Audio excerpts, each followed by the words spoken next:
So, hi guys, magkakaroon ng bagyo dito sa amin. So, naayos ko na yung mga halaman ko. Ayan. So, eto, pinagtatanggal ko na dito yung mga halaman ko. So, eto naman, na mustasa natin, i-harvest na natin nang mapakinabangan naman natin. And then, tatanggalin natin yun dyan. Ilalagay natin doon sa loob.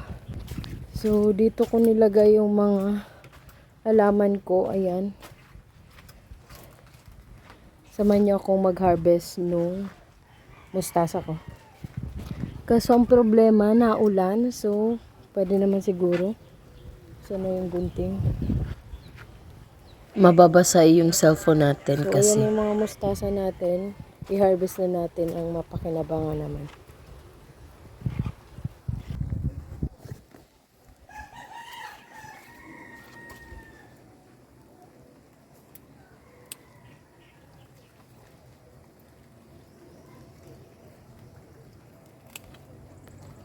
So, ito na yung na-harvest natin.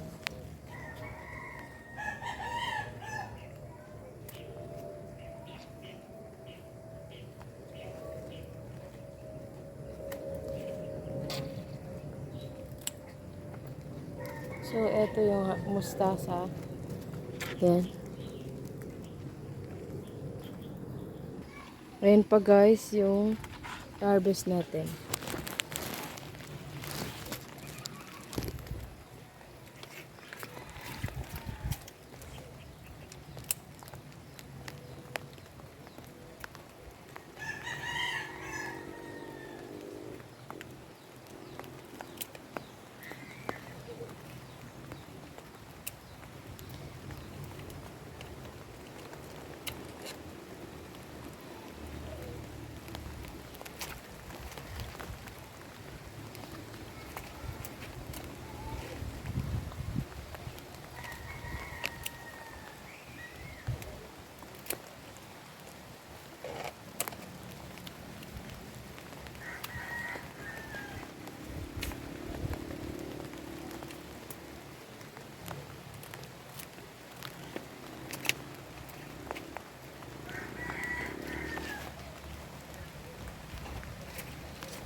Ay, nahulog. Nahulog guys. Oh.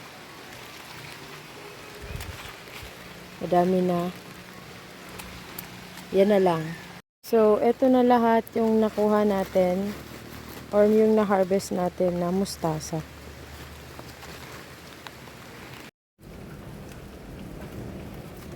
Baka kasi liparin to ng hangin pag nagbagyo. So, ilagay na natin to dito. Yan. Iipunin natin siya dito sa ilalim.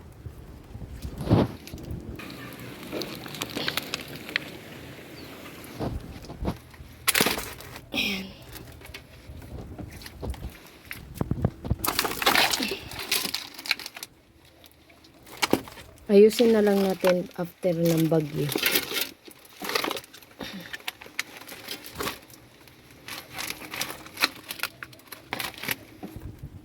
Bali, yun guys, iwanan na natin siyang ganyan.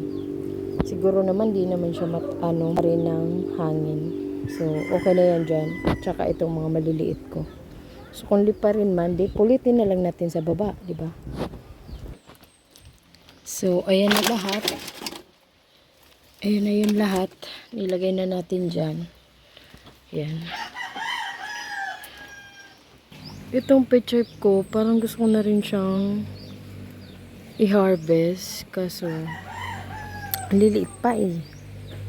So, kung okay pa siya, pag after bagyo, yan na, saka na lang natin siya i-harvest. Andito rin pala yung string light ko. Ayan. Tatanggalin na rin natin.